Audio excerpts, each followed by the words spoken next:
안녕하십니까? 이 찬양을 통해서 우리의 마음을 우리 하나님께 향할 수 있게 인도해 주신 우리 박은혜 시사님 감사합니다. 참 많이 공감되는 노래 가사였던 것 같습니다. 그래서 더 은혜가 된 것 같습니다. 오늘은 사무엘상 2장 1절로 11절에 있는 말씀을 가지고 여호와를 인한 즐거움, 여호와를 인한 즐거움이란 제목으로 하나님의 말씀을 전하겠습니다. 여러분, 인격이란 말이 있습니다. 인격이란 말을 영어로 personality라고 말을 해요. 이 personality라는 말은 라틴어에서 온 말입니다. 페르소나에서 온 말이에요. 라틴어로 페르소나가 이 personality의 원어입니다.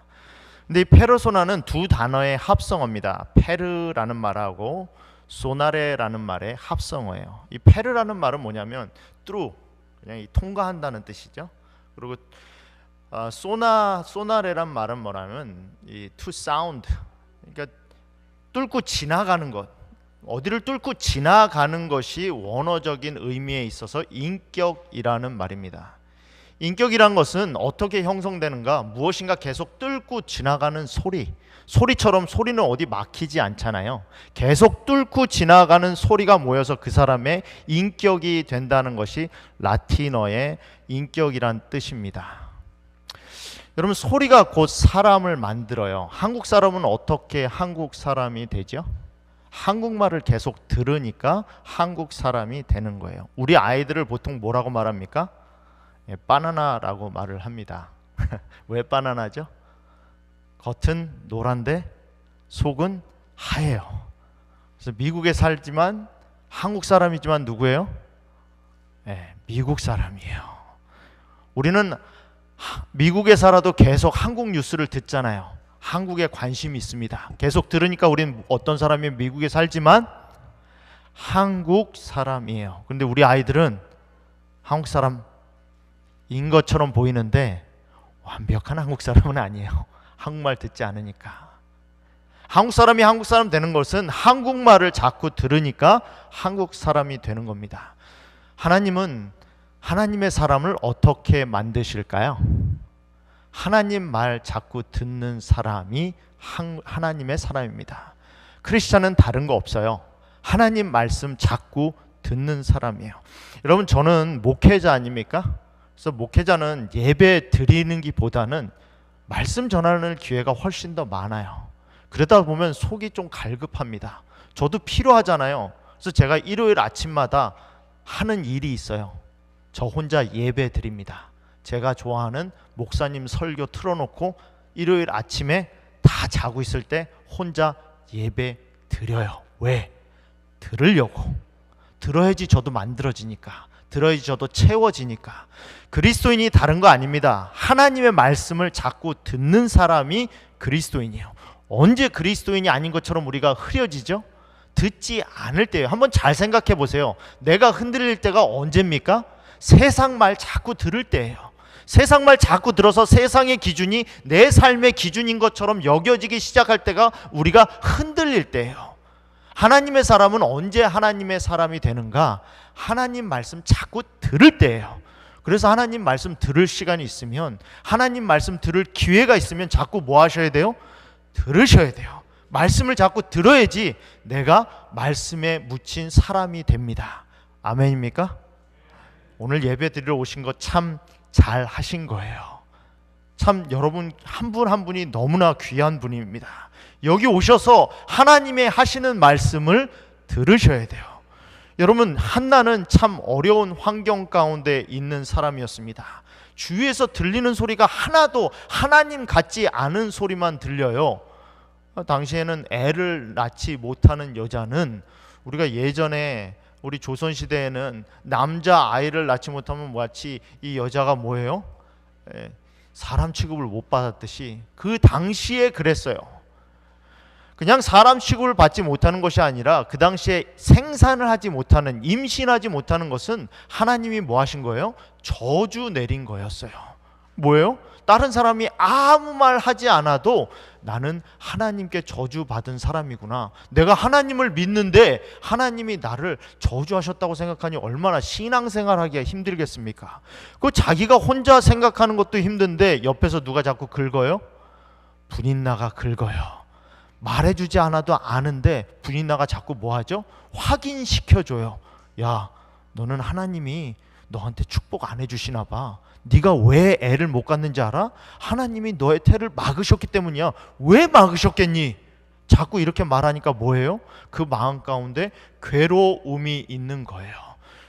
여러분, 우리가 마음 가운데 담아 놓아야 될 말이 있고 마음 가운데서 물리쳐야 될 말이 있어요. 자꾸 담아놓지 말아야 될 말을 마음 가운데 담아놓으면 사람이 힘들어집니다. 삶이 어려워져요. 근데 우리 마음은요, 내가 밀어내야지 한다고 밀어내지는 게 아니에요. 무언가 채워야지만 그 다음에 밀어내야 될 걸 밀어낼 수 있어요. 그냥 빈 공간은 없어요. 우리 불교에서 도 닦는 사람들은 뭐라고 말합니까? 마음을 비우세요. 마음이 비워집니까? 비워지지 않아요. 뭐에 대해서 비우려고 생각하면 생각하고 노력하면 노력할수록 그게 더 뭐합니까? 마음을 채워요. 마음은 그냥 비워지지 않아요. 하나님을 채워야지 쓸데없는 말들이 없어지는 거예요. 그래서 하나님의 소리를 자꾸 들어야 돼요. 여러분, 사무엘이 한나에게 주어졌을 때 한나가 제일 먼저 한 일이 뭔지 압니까? 하나님께 기도해요. 하나님께 기도하면서 하나님께 감사를 드려요. 근데 한나에게 임신하지 못하던 여자에게 임신하게 되니까 얼마나 기쁘겠어요. 기도드릴 때 어떻게 기도할까요? 하나님, 내 아들을 인하여 내가 참 감사합니다. 하나님, 내 아들을 주심을 인하여 하나님께 기쁨과 감사를 돌리면 이렇게 기도해야 되지. 기도하는 게 보통 사람이잖아요. 근데 한나는 기도하면서 아들에 대한 이야기가 없어요. 뭐라고 기도합니까? 내 마음이 여호와로 말미암아 즐거워하며 내 뿔이 여호와로 말미암아 높아졌으며 내 입이 내 원수들을 향하여 크게 열렸으니 이는 내가 주의 구원으로 말미암아 기뻐함이니이다. 기쁨의 이유가 다 뭡니까? 하나님이에요. 다른 게 없어요. 내가 슬플 때, 내가 어려울 때, 내가 고난당할 때 나를 견디게 해준 게 뭐라는 거예요? 결국 마음에 있는 게 나오거든요. 기뻐할 때도 아들에게 초점을 맞춰서 기뻐한 게 아니라 고난을 이길 때도 아들이 없음을 인하여 고난을 참고 견딘 것이 아니라 하나님을 인하여 고난을 견뎠기 때문에 하나님이 응답해 주셨을 때도 뭐가 나온 거예요? 하나님이 나온 거예요. 마치 마음 가운데 있는 건, 내가 요새 관심이 있는 것이 누구랑 대화할 때도 항상 그 주제가 나오지 않습니까? 테니스에 관심 있는 사람은 무슨 얘기를 해도 결론은 다 테니스예요. 그죠? 내 마음에 관심이 있는 것이 결국은 결론이에요. 아프고 힘들 때, 괴롭고 어려울 때 하나님이 그의 삶의 주제가 됐던 사람은 하나님께서 축복으로 응답해 주셨을 때도 감사가 무엇으로 나오는 거예요? 하나님으로 나오는 거예요. 그러니까 뭐라고 그래요? 기도도 하나님에 대한 감사의 기도가 나옵니다. 에이미 멜린스라는 여자가 있었어요. 이 여자는 육상 선수입니다. 이 여자는 모델이고 배우예요. 근데 이 여자가 태어났을 때 신체적인 장애가 있었어요. 다리에 장애가 있었습니다. 신체적으로 다리를 쓸 수 없는 상태로 태어났어요. 의사가 하는 말이 이 아이는 못 걷습니다. 이 동영상이 이 부모가 의사가 낸 결론, 의사가 한 진단을 어떻게 극복해 가는지에 대한 동영상입니다.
disability is a crushed spirit.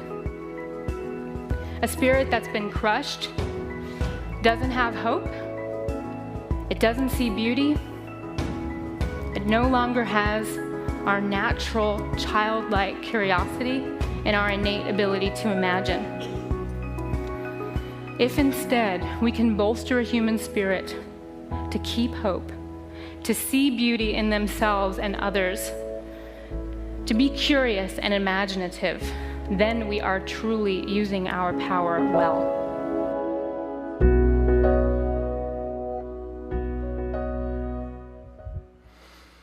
이 여자가 하는 말이 그거예요. 진정한 장애는 다리가 잘린 게 장애가 아니라 내가 다리가 잘렸기 때문에 할 수 없다라는 생각을 가진 것이 장애라는 거예요. 여러분, 사람들이 하는 말로 여러분의 삶을 정의하지 마세요. 사람들이 하는 평가로 여러분의 삶을 평가하지 마세요. 하나님이 주시는 말씀으로 여러분의 삶을 바라보시기 바랍니다.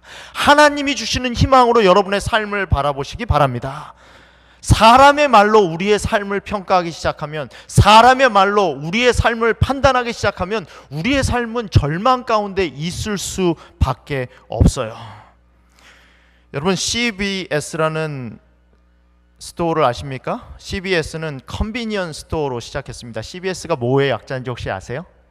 Customer Value Store예요. 컨비니언스 스토어였습니다. 근데 이 CVS에서 2014년에 한 가지 결단을 내립니다. 아니, 건강식품을 팔고 건강한 약을 파는 우리가 더 이상 사람의 건강을 해치는 담배를 팔지 맙시다. 이런 결단을 내려요. 여러분, 상점에서 담배를 팔지 않으면 매출이 어떻게 될까요? 매출이 당연히 떨어지겠죠. 옆에 약국에서 담배를 파는 약국으로 사람들이 가지 않겠습니까? 첫 해에 매출이 20억 불이 떨어졌어요. 근데도 CVS는 그 팔리시를 바꾸지 않습니다. 5년 전 CVS 헬스는 담배와 타바코의 제품의 판매를 중단하는 과감한 결정을 내렸습니다. 이제 우리는 그 결심을 확장하여 지역사회의 건강 증진을 위한 노력을 더욱 강화하고자 합니다. 지금 CVS는 어떤 모습으로 성장했는지 아십니까? 사람들은 말했죠. CVS 결정적인 실수를 했다. 저 스토어 망할 거다. 근데 지금 CVS는 Fortune 500에서 작년에 6번째로 가장 많은 매출을 올린 회사로 성장했어요. 여러분, 어떻게 컨비니언스 스토어가 헬스케어를 삽니까? 여러분, 에트나 헬스케어 아시죠? 에트나 헬스를 CVS에서 구입합니다. 사버려요, 그냥. 에트나 헬스케어에서 CVS 사는 거, 약국을 사는 건 말이 되잖아요. 근데 약국에서 헬스케어 보험 인슈런스를 그냥 사버려요. 그만큼 뭐예요? CVS가 성장을 합니다. 사람이 말한다고, 다른 사람의 말을 어떻게 판단한다고 그것이 우리의 판단이 될 필요가 없어요. 세속화가 뭐가 세속화인지 아십니까? 세속화는 세상의 가치 기준이 교회로 들어오는 걸 세속화라고 말하는 거예요. 그리스도를 믿는 사람들의 신앙에 대한 판단 기준이 세상 사람들의 판단 기준과 똑같이 되는 것을 세속화라고 말하는 거예요. 복음화는 뭐가 복음화인지 아십니까? 우리의 기준이, 그리스도인의 기준이, 하나님의 기준이, 성경이 말하는 기준이 세상으로 전파되는 게 복음화예요. 여러분, 사람의 말로 여러분의 삶을 판단하지 마시기 바랍니다. 여러분, 세상만 그런 게 아니에요. 2013년에 데니엘 쇼라는 플러 신학교의 신학자가, 미시알라지 선교학을 전도하는 신학자가 USA 투데이에 기고한 기사입니다. 그 기고한 기사의 제목이 이거예요.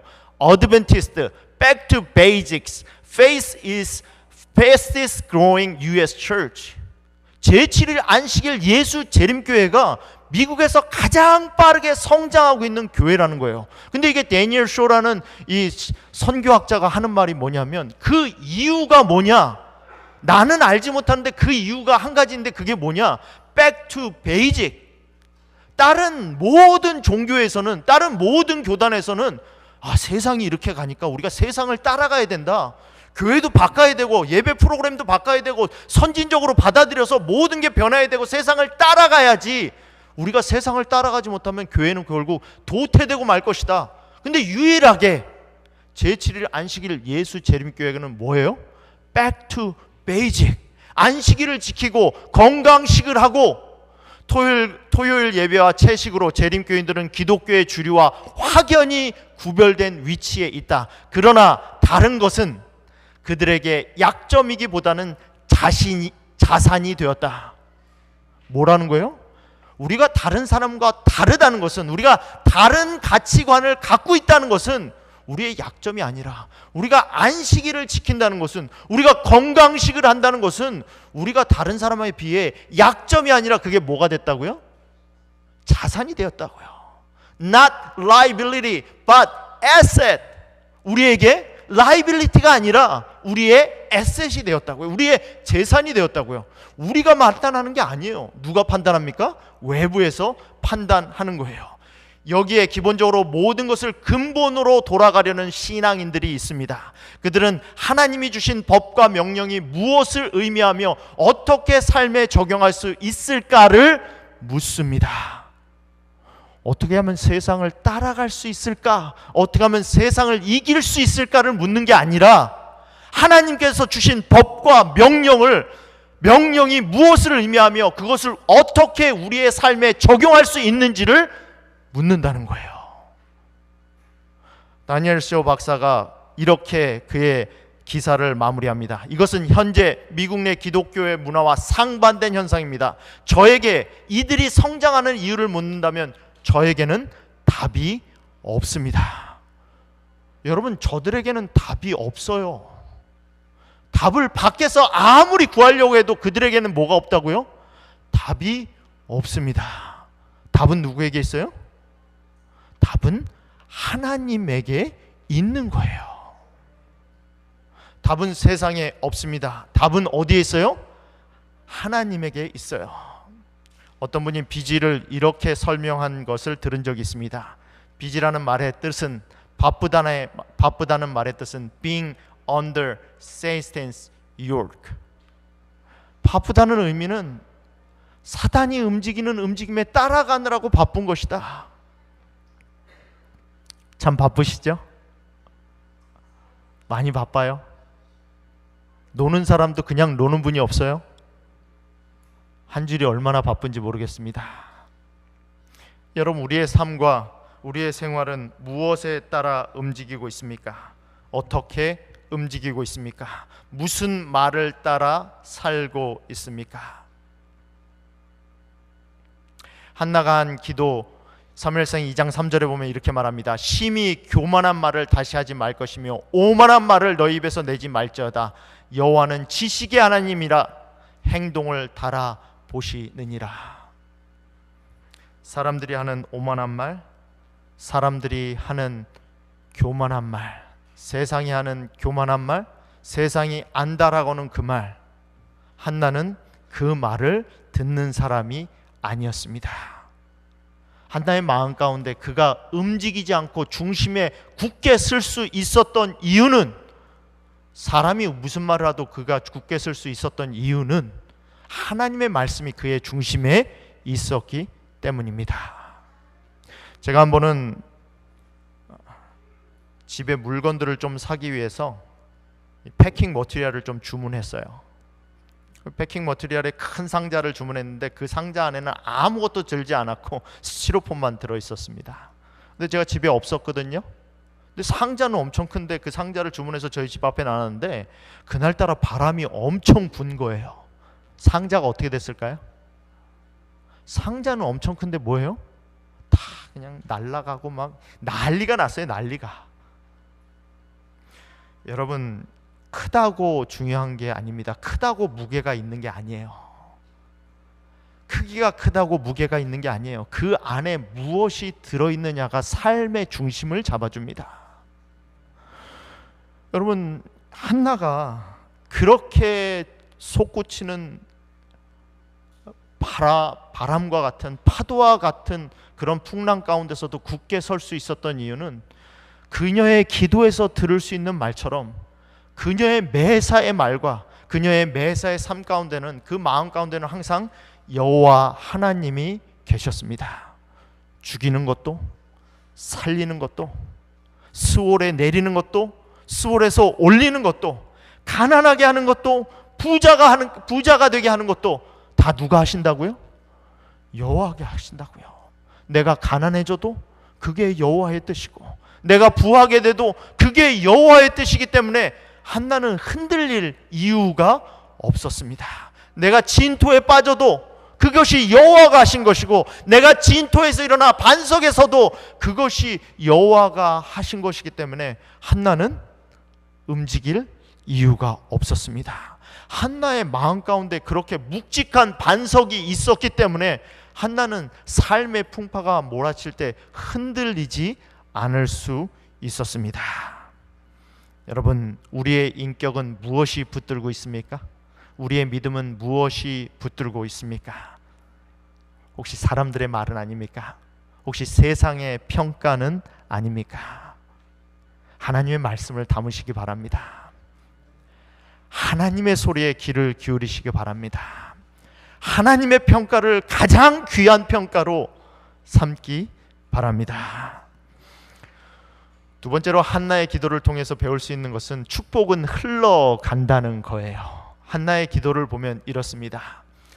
한나는 한 아이를 낳거든요. 근데 사무엘상 2장 5절 한나의 기도문을 보면 5절에 이렇게 말해요. 전에 임신하지 못하던 자가 7을 낳았고, 한나는 1명 낳거든요. 근데 한나는 지금 뭐라고 말합니까? 7을 낳았다라고 말해요. 한나가 아이가 몇 명 가졌는지 혹시 아십니까? 얼마 후에 한나는 3아들과 2딸을 낳습니다. 하나님이 많이 축복해 주셨어요. 근데 이게 사무엘을 낳은 다음에 바로 낳은 게 아니에요. 사무엘상 2장을 읽어보면 적어도 수해가 지났어요. 매년 사무엘에게 에봇을 만들어서 입히기 위하여 성소에 찾아갔다라는 말씀이 있거든요. 이 말은 수년이 지난 후에야 하나님께서 뭐 하신 거예요? 아들 셋과 딸 둘의 축복을 주셨다라는 거예요. 여러분, 믿음을 가진 사람은요, 시간이 그렇게 큰 차이가 없습니다. 하나님이 5년 후에 이루어 주신 것도 믿음을 가진 사람은 지금 이루어진 것과 똑같이 생각하고 주장할 수 있어요. 답답해하고 초조해하지 않습니다. 하나님에게 1년이나 100년이나 한결같으시듯이 믿음이 있는 자는 하나님께서 주신 믿음으로 1년이나 10년 후나 같은 믿음으로 쳐다볼 수 있다는 거죠. 근데 한나에게 주신 이러한 축복이 한나에게만 그치지 않습니다.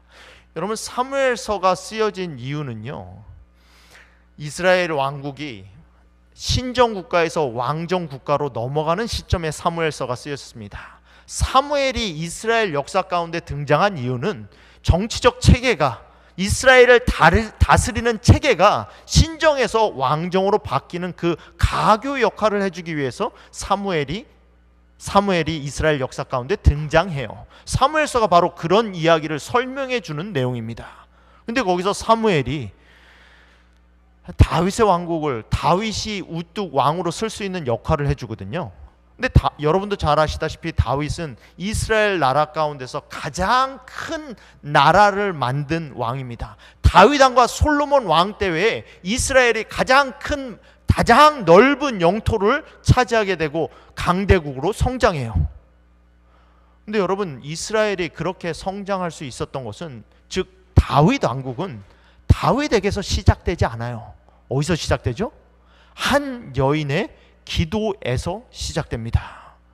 여러분, 한나가 사무엘을 낳았을 때는요, 왕이라는 게 있지도 않았어요. 근데 사무엘상 2장 10절에 보면 왕이 나와요. 여호와를 대적하는 자는 산산이 깨어질 것이라. 하늘에서 우레로 그들을 치시로다. 여호와께서 땅 끝까지 심판을 내리시고 자기 왕에게 힘을 주시며. 아니, 왕이 아직도 나오지도 않은 국가인데, 여태까지 사사가 그들을 하나님을 통해서 다스리던 국가인데 뭘 예언합니까? 왕을 예언해요. 근데 왕에서 멈추지 않습니다. 어디까지 가죠? 자기 왕에게 힘을 주시며 자기의 기름 부음을 받은 자의, 기름 부음 받은 자가 누구죠? 그리스도의 의미 아닙니까? 그리스도가 뭐예요? 기름 부음을 받은 자, 메시아. 한나의 한 여인의 기도로 말미암아 한나는 어디까지 봐요? 다윗 왕국까지 보게 됩니다. 어디까지 봅니까?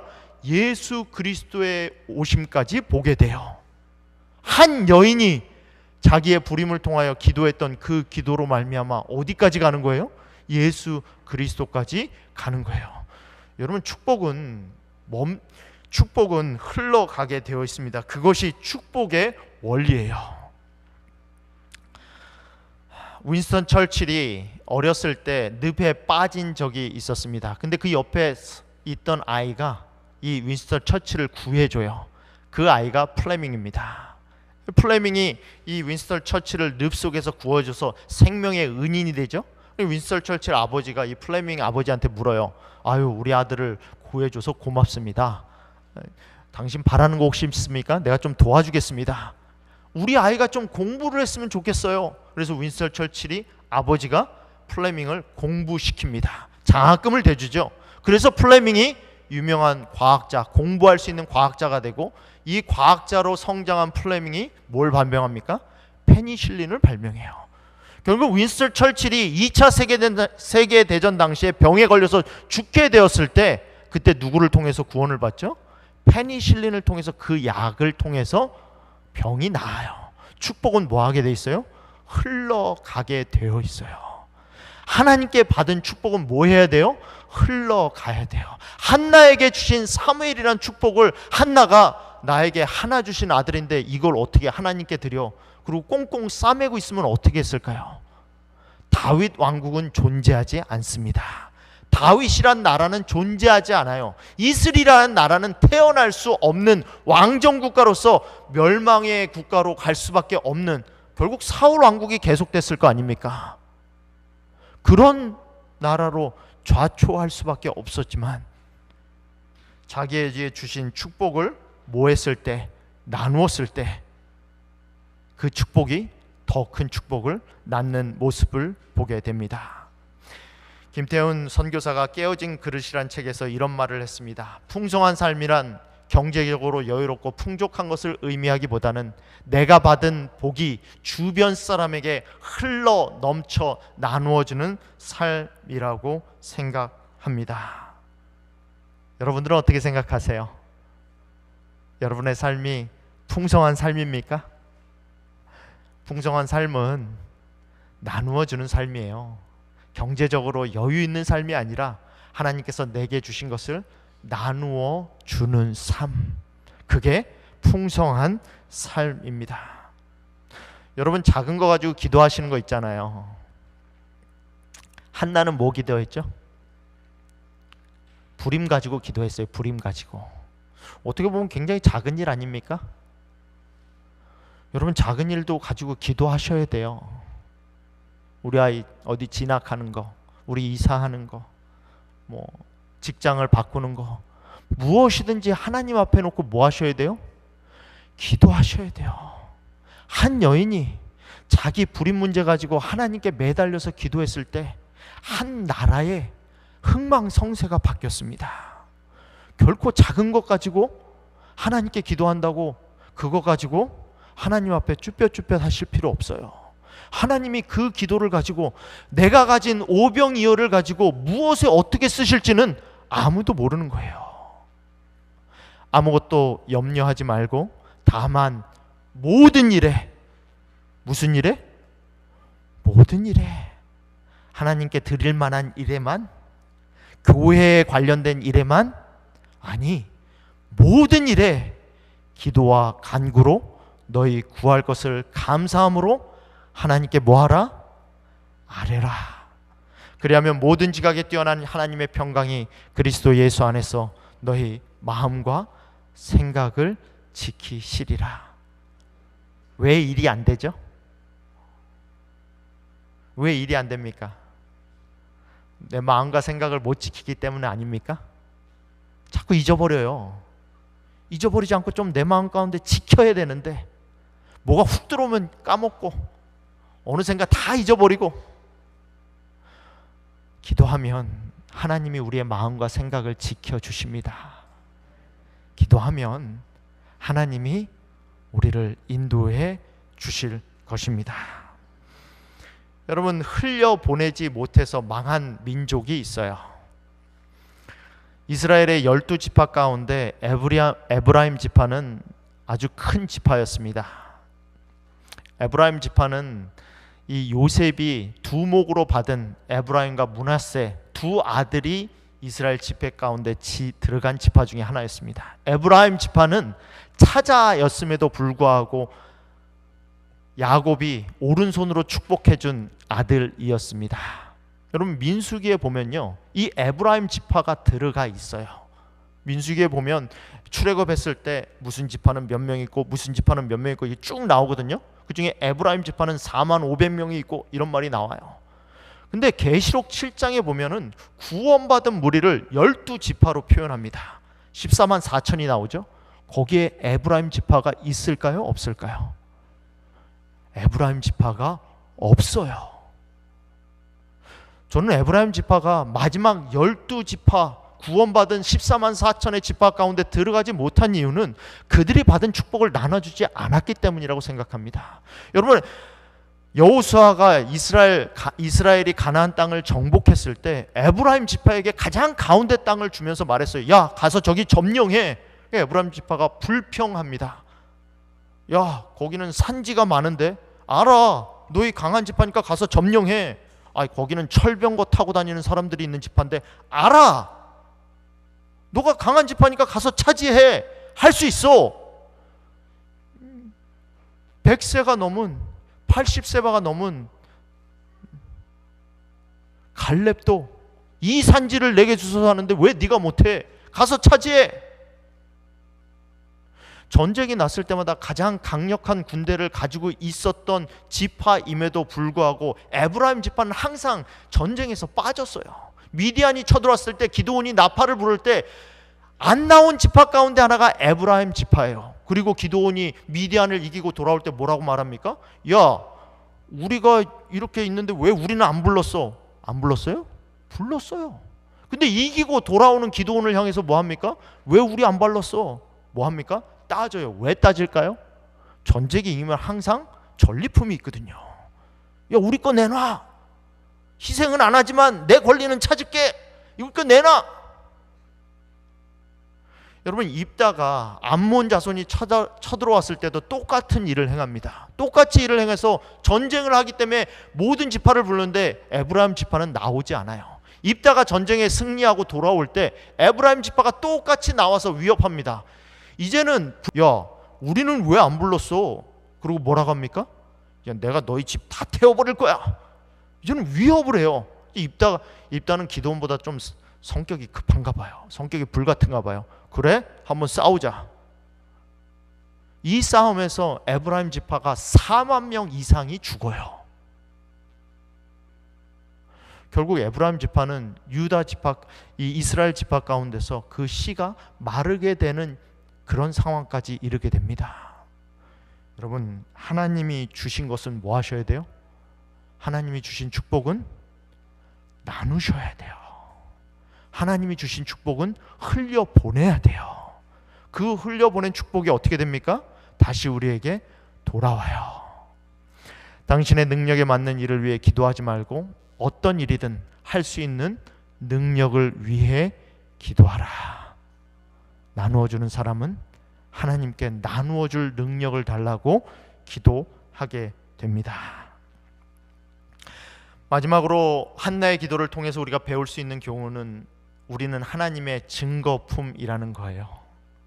여러분, 한나는요, 자기가 사무엘을 낳고 사무엘을 드린 다음에 어떻게 했을까요? 헌금 드릴 때는 뿌듯하잖아요. 교회 와서 예배 드릴 때는 영감도 받고 거기에 흥분도 있고 하나님이 주신 은혜 찾고 축복도 있지만, 그 다음에 한나는 어떻게 했을까요? 아이 사무엘을 드린 다음에 한나가 어디로 갔다고요? 한나는 집으로 돌아갔어요. 뭐 했다는 거죠? 일상의 삶으로 돌아갔다는 거예요. 여러분, 신앙은요, 갈멜산 위에서 이루어지지 않아요. 갈멜산의 경험은 엘리야의 삶에 있어서 딱 한 번 있었던 경험이에요. 신앙이 시작되는 곳은 갈멜산 위가 아니라 갈멜산에서 결심하고 나면 신앙은 어디서 시작합니까? 갈멜산을 내려와서 시작이 돼요. 갈멜산 위에서는 하나님의 능력을 보지만 갈멜산을 내려와서는 나의 결심과 순종과 나의 희생이 이루어져야 되는 것이 어디예요? 그게 집이에요. 오늘 이 장소에서 안식일 날 하나님 앞에 예배 드릴 때 모든 게 이루어지지 않아요. 여기서는 하나님이 은혜를 주실 뿐이죠. 근데 진짜 신앙은 어디서 시작됩니까? 오늘 집으로 돌아가셔서 시작이 돼요. 그곳에서 시작이 돼요. 그곳에서 우리는 뭐가 되어야 돼요? 여러분, 한나의 진짜 목적은 뭘까요? 분인나를 이기는 게 한나의 목적입니까? 한나가 분인나를 이기고 나면 얻는 게 뭐죠? 한나가 이기나 분인나가 이기나 그게 하나님의 가정은 아니잖아요.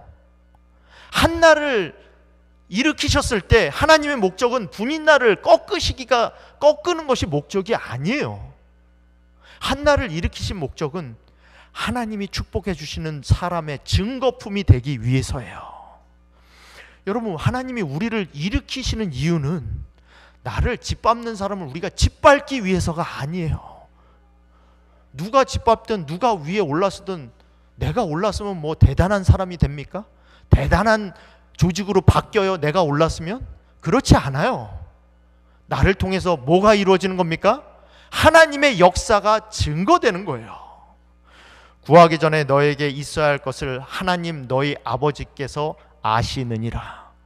하나님께 구하기 전에도 하나님이 다 아시는데 못하러 기도합니까? 기도 안 해도 되잖아요. 왜 기도하죠? 하나님 이미 다 아시는데. 그렇다면 왜 구합니까? 기도의 개념은 하나님께로부터 어떠한 응답을 얻기 위함이 아닙니다. 기도는 하나님과 온전하게 하나가 되는 것입니다. 만일 우리가 응답을 원하여 기도한다면 우리는 하나님과의 관계에서 허탈감을 느낄 수 있습니다. 하나님과의 관계에서 허탈하십니까? 내 삶에 의미가 없다라고 생각하세요? 공허하십니까? 응답은 언제나 옵니다. 그러나 항상 우리가 원하는 대로 오는 것은 아닙니다. 우리의 영적 허탈감은 우리가 기도를 통해 주님과 하나가 되는 것을 거절했다는 사실을 보여줄 뿐입니다. 우리는 하나님이 우리의 기도에 응답하신다는 사실을 증명하기 위해 존재하는 것이 아니라 하나님의 은혜에 살아있는 증거품으로 존재합니다. 여러분, 아멘 아닙니까? 내가 살아있는 이유가 하나님이 기도를 응답해 주신다는 증거로 내가 살아있는 게 아니라는 거예요. 하나님의 은혜의 증거라는 거죠. 나조차도, 미약한 나조차도, 연약한 나조차도 하나님께서 쓰신다는 증거로 내가 살아있다라는 거예요.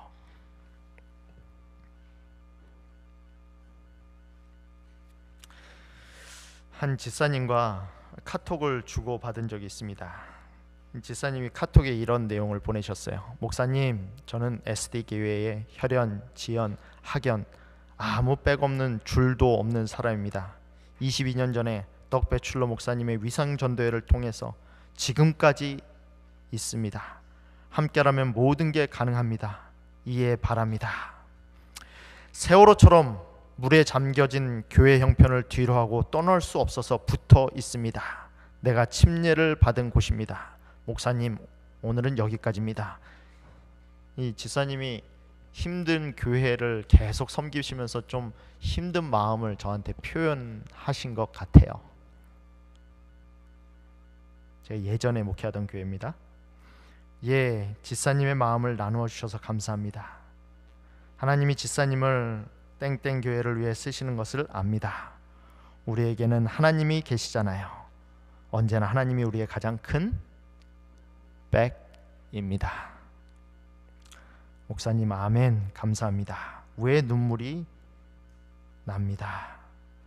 하나님을 위해 일할 수 있다는 것, 하나님의 교회를 위해 일할 수 있다는 것이 복입니다. 하나님이 지사님을 귀히 보십니다. 지사님의 마음을 아십니다. 힘내세요. 힘내세요. 하나님이 여러분의 마음을 아십니다. 하나님의 교회를 위해서 일할 수 있다는 것, 하나님을 위해서 일할 수 있다는 것 자체가 복입니다. 때로는 나를 통하여 증거가 일어나지 않아도 하나님의 은혜의 증거가 나 자신을 인하여 만족할 수 있는 우리였으면 좋겠습니다. 저도 참 부족한 사람입니다. 저는 칭찬받는 게 참 어색해요. 칭찬받는 게 어색하고 칭찬받으면 뭘 해야 될지 모르고 성격이 그렇습니다. 그러다 보니까 칭찬하는 것도 어색해요. 여러분이 잘 못하고 있어서 칭찬 안 한 게 아닙니다. 제가 그게 좀 어색해요. 여러분 참 잘하고 계십니다. 목회자보다 훨씬 나아요. 한 3년 살아보시니까 아시겠죠? 목회자보다 여러분이 훨씬 납니다. 참 힘들고 어려운 여건 가운데서도 교회를 위하여, 신앙을 위하여 열심히 봉사하고 열심히 뛰는 여러분에게 감사를 드립니다. 여러분과 하나님이 함께 하십니다. 여러분의 헌신을 하나님이 귀히 보십니다. 그것이 우리에게 유일한 희망이고 그것이 우리에게 유일한 힘이 되기를 간절히 바라면서 오늘 말씀을 마치겠습니다. 오늘 우리의 한나야가 드렸던 기도처럼 우리도 함께 기도 드려 볼까요? 믿음으로 우리 하나님께 함께 기도하는 시간 갖겠습니다.